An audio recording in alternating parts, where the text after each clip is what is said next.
नमस्कार. सर्व शेतकरी बंधूंचे जमीन वाचवा कार्यक्रमात स्वागत आहे.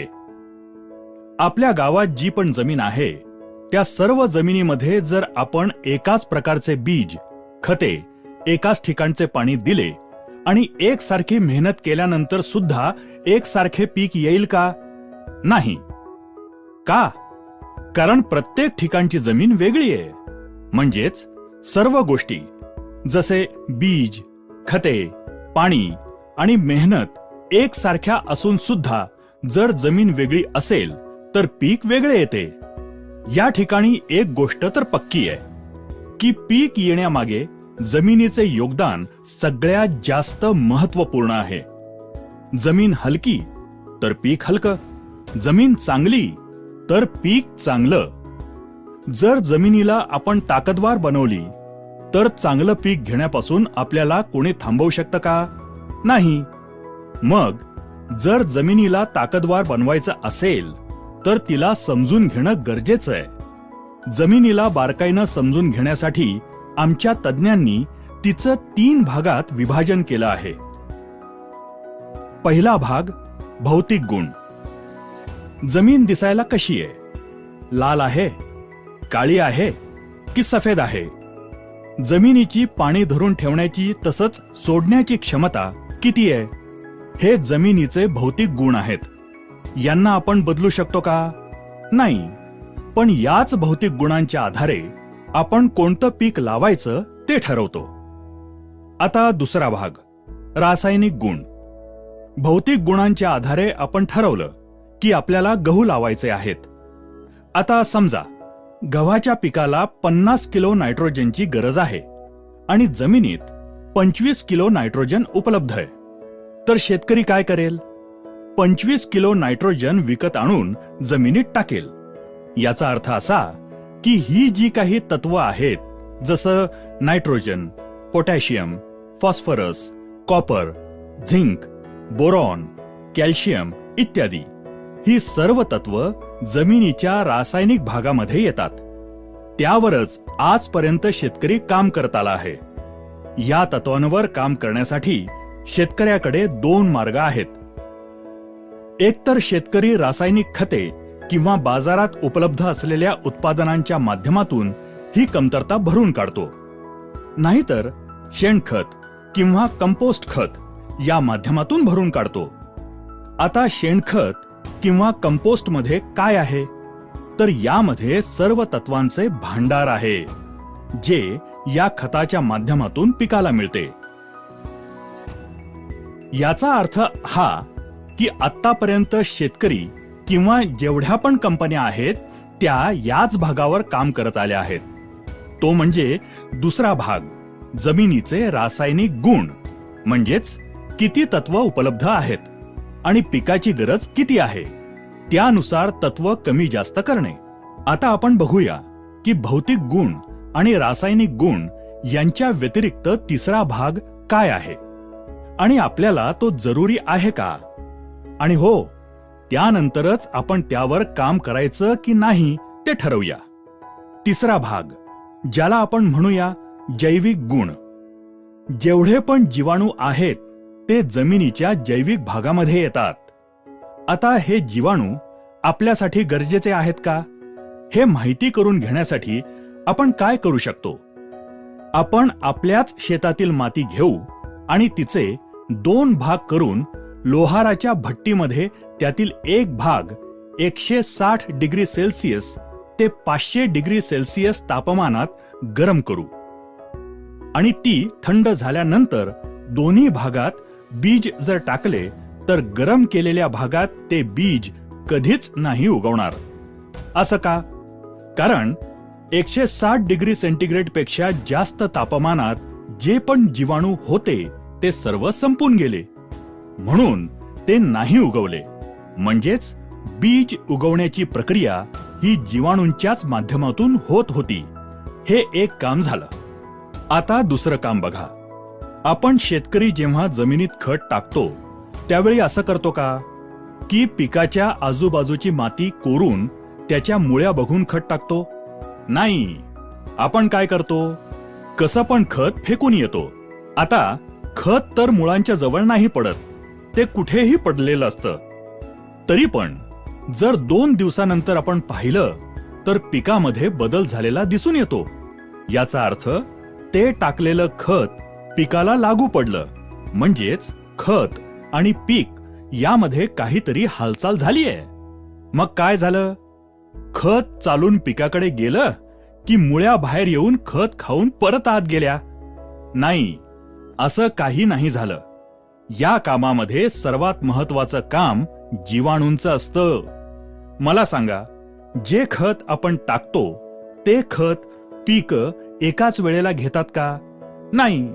मग जे खत आपण टाकतो ते स्वतःला जमिनीत साठवून ठेवू शकतं का? नाही. तर जीवाणू काय करतात? शेतकरी जी खतं टाकतो त्यांना साठवून ठेवून पिकांना जशी गरज लागेल त्यानुसार ती खतं पिकात पोहोचवण्याचं काम करतात. हे महत्वाचं काम पण जीवाणूंच्याच माध्यमातून होतं. आता तिसरं काम. बरीच अशी तत्व आहेत जी पिकं असतात त्या स्वरूपात कधीच घेत नाहीत. तुमच्या भाषेत सांगायचं तर समजा गहू घेतले. गहू आपल्या खाण्यासाठी असतात. जर मी तुम्हाला 1 प्लेट भर गहू खायला दिले तर तुम्ही खाणार का? नाही. तर काय करणार? त्याचं पीठ कराल, त्याची चपाती बनवाल आणि मग खाल. याचा अर्थ असा की ज्या स्वरूपात आहे त्यातून दुसऱ्या स्वरूपात बदललं तरच खाऊ शकणार. त्याचप्रमाणे फॉस्फरस, सिलिकॉन यासारखी जी तत्व आहेत ती आहे त्या स्वरूपात पिकं कधीच घेत नाहीत. त्यांना दुसऱ्या स्वरूपात बदलण्याची गरज असते. त्यांना घुलनशील बनवावं लागतं. हे काम जीवाणूंच्याच माध्यमातून होतं. जर आपण फॉस्फरस जमिनीत टाकला आणि त्या ठिकाणी जीवाणूच नसतील तर तो फॉस्फरस जमिनीत तसाच पडून राहील. तो पिकासाठी वापरलाच जाणार नाही. आणि तुम्ही विचार कराल, मी तर पिकात टाकलंय तरी पण फॉस्फरसची कमतरता का आली? मग तुम्ही काय करणार? परत फॉस्फरस आणून टाकणार आणि असं केल्यानं आपला खर्च वाढतो. याचा अर्थ हा की ही सर्व तत्व उपलब्ध स्वरूपात पिकांमध्ये पोहोचवण्याचं महत्वपूर्ण काम जीवाणूंच्याच माध्यमातून होतं. आता कार्बन आणि नायट्रोजनच्या संबंधाबाबत तुम्हाला कल्पना आहे का? तर बघा, पिकाला सगळ्यात जास्त प्रमाणात जे तत्व लागतं ते नायट्रोजन. पण जमिनीत जितक्या जास्त प्रमाणात कार्बनची आवश्यकता असेल तितके नायट्रोजन पिकांना चांगल्या प्रकारे उपलब्ध होते. अर्थातच जमिनीतील कार्बनचे प्रमाण कमीत कमी 1% ते 1.5% असणे आवश्यक आहे. तसेच पिके आणि माती परीक्षणानुसारही त्याची मात्रा ठरवता येते. आता शेतकरी काय करतो? नायट्रोजन टाकून सुद्धा नायट्रोजनची कमतरता दिसून आल्यानंतर पुन्हा नायट्रोजन आणून शेतात टाकतो. खरं तर शेतात कार्बनच्या कमतरतेमुळे पिकात नायट्रोजनची कमतरता आली आहे. आता जमिनीत जर कुठलेही तत्व जसे nitrogen, phosphorus, potash, copper, zinc, sulphur या व्यतिरिक्त कुठलेही तत्व कमी असेल तर आपण बाजारातून विकत आणून टाकू शकतो. पण कार्बनची कमतरता असेल तर तो बाजारात विकत मिळतो का? नाही. कार्बन जमिनीत उपलब्ध करण्याचा एकच मार्ग आहे, शेणखत किंवा कंपोस्ट खत. आता हे शेणखत किंवा कंपोस्ट खत काय आहे? हे मोठ्या पातळीवरचं तत्वांचं विघटन आहे. शेणावर प्रक्रिया होऊन ते खतामध्ये परावर्तित होतं आणि जो काही शेतातील काडी कचरा, पालापाचोळा हा मोठ्या पातळीवर कुजल्यानंतर कंपोस्ट तयार होतं.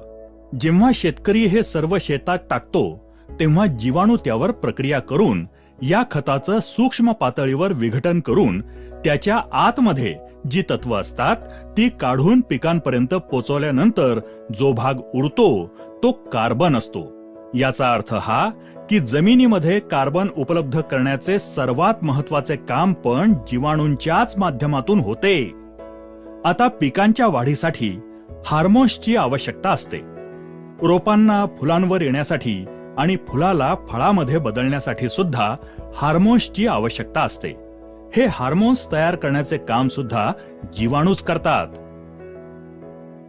आता रोपाला वेगवेगळ्या आजारांपासून, कीटकांपासून बचाव करण्यासाठी स्वतःमध्ये औषध तयार करायची असतात. बघा, कधी कधी आपल्या शरीरावर काही कापलं तर बिना औषधानं ते बरं होतं. कधी कधी एखाद्या तंदुरुस्त माणसाला जर ताप आला तर बिना औषधानं तो बरा होतो. कारण आपलं शरीर आतल्या आतमध्ये औषधे त्यासाठी बनवत असतं. त्याचप्रमाणे पिकामध्ये ही जी काही ताकद आहे ती जीवाणूंच्या माध्यमातून तयार होते.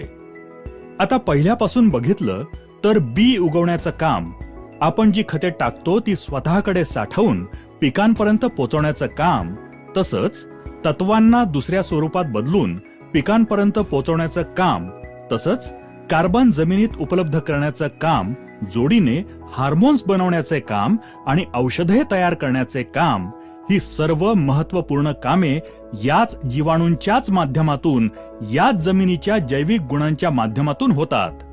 तर आता मला सांगा, आजपर्यंत शेतकऱ्यानं या जैविक भागावर किती काम केलंय? मी शेतकऱ्याला एक प्रश्न विचारतो की शेतीचा मजूर कोण आहे? तर शेतकरी म्हणतो, मीच शेतीचा मजूर आहे. मीच दिवस रात्र शेतामध्ये राबत असतो. जर शेतकरी मजूर आहे तर मी शेतकऱ्याला हातात एक बी देतो. शेतकरी स्वतः त्याला अंकुरित करू शकतो का? नाही. शेतकऱ्याच्या खिशात 100 गोणी खत आणून शेतात टाकण्याची क्षमता असेल, पण तो एकतरी खताचा दाणा उचलून पिकामध्ये घुसवू शकतो का? नाही. तर मग शेतकरी शेतीचा मजूर आहे का? नाही. शेतकरी फक्त सप्लायर आहे. शेतीची जी पण गरज आहे, शेतकरी फक्त ते सप्लाय करायचं काम करतो. खरा मजूर तर जीवाणू आहे, जो शेतात जमिनीमध्ये काम करून शेतकऱ्याला पीक आणि उत्पादन देतो. याचा अर्थ हा की शेती हा शेतकऱ्याचा कारखाना आहे आणि त्याचा मजूर आहे जीवाणू. आणि आजपर्यंत शेतकऱ्याला हे माहिती नाही की याचा खरा मजूर कोण आहे. तर बघा, आजच्या तारखेला शेतामध्ये आपल्याला काय समस्या आहेत? जे बी आपण लावतो ते नीट उगवत नाही. जी रोपं उगवतात त्यांचं पोषण चांगल्या प्रकारे होत नाही. रोपांना फुलं चांगल्या प्रकारे येत नाहीत. जी फुलं येतात ती चांगल्या प्रकारे फळात परावर्तित होत नाहीत. शेतीत रोगराई वाढलीये. या साऱ्या समस्या, ही कामं जीवाणूंच्या माध्यमातून होत होती, ती आज होत नाहीत. आज माझ्या माहितीप्रमाणे एखाद्या मेलेल्या माणसाला जर 10 लाख रुपयांचं इंजेक्शन दिलं तर त्यामध्ये काही हालचाल होईल का? नाही. 50 लाखाचं द्या, 1 कोटीचं द्या, 10 कोटींचं द्या. आता बघा, 10 लाख किंवा 10 कोटी याला सुद्धा काही किंमत आहे. तरी सुद्धा आपल्याला काहीच रिस्पॉन्स मिळत नाही. याचा अर्थ हा की रिस्पॉन्स हवा असेल तर जीव असणं गरजेचं आहे. जेवढा जीव असेल तेवढा रिस्पॉन्स वाढेल. तर आज आपण शेतामध्ये फक्त इंजेक्शनवर काम करतोय, रासायनिक भागावर काम करतोय. जमिनीचा जिवंतपणा जागृत ठेवण्यासाठी काहीच काम केलं नाही. समजा एखादा कारखाना आहे आणि त्या कारखान्यात 100 मजूर काम करतात. 100 मजूर एकूण 10 टन उत्पादन काढतात. आता त्या कारखान्याच्या मालकानं त्या मजुरांकडे दुर्लक्ष केलं. त्यांच्या राहण्याची व्यवस्था केली नाही. त्यांच्या खाण्यापिण्याकडे लक्ष दिलं नाही. त्यांच्या आरोग्याकडे लक्ष दिलं नाही आणि फक्त प्रोडक्शनवर लक्ष ठेवलं तर ते मजूर तिथे टिकतील का? नाही. त्यांची संख्या दिवसेंदिवस कमी होत जाईल. 100 वरून त्यांची संख्या 30 वर आली आणि मालकाला 10 टन उत्पादन हवे असेल तर मालक काय करतो? कच्चा माल आणून कारखान्यात टाकतो. आता मला सांगा, 100 मजुरांकडून होणारे 10 टन उत्पादन 30 मजुरांकडून होईल का? नाही. मालकाने कच्चा माल वाढवलाय. खरं तर मजुरांची संख्या वाढवायला हवी. त्यांची काळजी घेतली तर 10 टन काय, त्यापेक्षा जास्त उत्पादन काढता येईल. आज शेतात सुद्धा हीच परिस्थिती आहे. शेतीचा खरा मजूर आहे जीवाणू आणि आपण जीवाणूंची संख्या वाढवण्याऐवजी, त्यांची ताकद वाढवण्याऐवजी कच्चा माल म्हणजेच रासायनिक खते वाढवतोय. यानं आपल्या शेताचं उत्पादन वाढेल का? नाही. तर आमच्या केरन कंपनीनं काय केलंय? तर त्यांनी, आता ही गोष्ट तर पक्की आहे की एकच जीवाणू सगळी कामं तर करत नाही. वेगवेगळ्या कामासाठी वेगवेगळा जीवाणू आहे. तर कंपनीनं काय केलं? जमिनीत फायदा करणारे जेवढे पण जीवाणू असतात ते सर्व जीवाणू शोधून काढले आणि त्या सर्व जीवाणूंची संख्या जमिनीत कशी वाढवता येईल, तसंच त्यांना काम करण्यासाठीचे वातावरण कसे तयार करता येईल यावर प्रयोगशाळेत संशोधन करून बायो ऑर्गॅनिक सॉइल सोल्युशन, बॉस, ओरिकेन, ओनिटॉन आणि कॅमिटॉन हे तंत्रज्ञान विकसित केले. हे तंत्रज्ञान जसे आपण जमिनीत सोडले तसे त्या जमिनीतील जीवाणूंची संख्या करोडोंच्या पटीनं वाढत जाते. तसंच त्यांना काम करण्यासाठीचे पूरक वातावरण तयार होते. त्यामुळे तुमच्या त्या जमिनीची ताकद वाढते आणि जमिनीमध्ये जीवाणूंच्या माध्यमातून होणारी सर्व कामे वेगानं सुरू होतात. शेतकरी जेवढा कच्चा माल किंवा रासायने शेतात टाकतो आणि मेहनत करतो, त्याचे भरपूर रिटर्न्स शेतकऱ्याला त्याच्या शेतातून द्यायला सुरू करतात. बॉस, ओरिकेन, ओनिटॉन, कॅमिटॉन या तंत्रज्ञानाचा वापर शेतकरी त्याच्या जमिनीमध्ये वेगवेगळ्या प्रकारच्या स्लरीच्या माध्यमातूनही करू शकतो. जर शेतकऱ्यानं असं केलं तर त्याची जमीन खूप वेगानं रिस्पॉन्स देऊ लागते आणि माझ्या अनुभवानुसार ते पीक तुमच्या संपूर्ण भागात नंबर 1 चे पीक असेल. तसेच तुमच्या जमिनीची उत्पादन क्षमता सुद्धा वाढेल. मी शेतकऱ्याला एक गोष्ट नेहमीच सांगतो की पहा, तुमचं अर्ध आयुष्य गेलं कोणतं खत चांगलं आहे, कोणतं बी चांगलं आहे हे शोधण्यात, आणि आज पण तुम्ही शोधतच आहात. 3 महिने जर तुम्ही आम्ही सांगतो तसं केलं तर माझा दावा आहे की त्यानंतर तुमचा शोध संपेल. आम्ही तुम्हाला पूर्ण शेतात नाही टाकायला सांगत. तुम्हाला जेवढं टाकावंसं वाटेल तेवढ्याच एरियात टाका आणि बघा, जर तुमच्या जमिनीत बदल झाला तर तुम्हाला दुसऱ्याच्या विश्वासाची गरजच नाही. हे घेऊन तुमचं संपूर्ण शेत, संपूर्ण जीवन कसं चांगल्या प्रकारे समृद्ध करता येईल ते तुम्ही ठरवू शकता. कारण जगात काय होतंय यापेक्षा आपल्या शेतात काय होतंय ते जास्त महत्वाचं आणि गरजेचं आहे. आमचे जे कोणी सहकारी तुमच्याकडे येतात त्यांच्याकडून पिकानुसार त्यामध्ये आमची ही केरन टेक्नॉलॉजी कोणत्या प्रकारे वापरायची आहे याची पूर्ण माहिती तुम्ही घेऊ शकता.